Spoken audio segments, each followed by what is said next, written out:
Anak, ng Espiritu Santo. Amen. Sumainyo ang Panginoon. Manalangin tayo.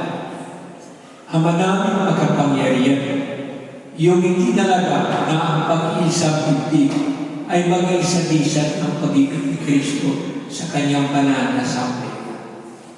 Pinagbalutong ng buhay sina Nick Balutan at Leonor Planas na ngayon umaako sa banal na tipan ng kasal. Naway at babaw ang inaya nilang pamahalan sa pamamagitan ni Yesu Kristo kasama ng Espiritu Santo magpasawalanan ka. Amen. Pakinig kayo ng salita ng Diyos. Sumainyo ang Panginoon.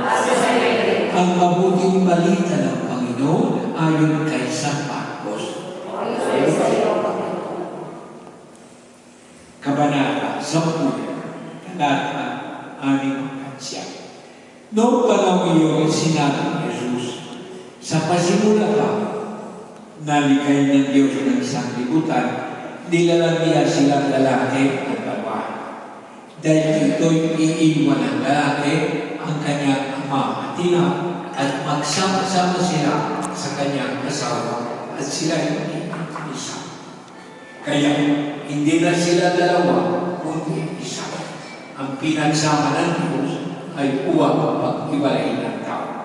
Mga kapatid, ito ang mabuting balita ng Panginoon.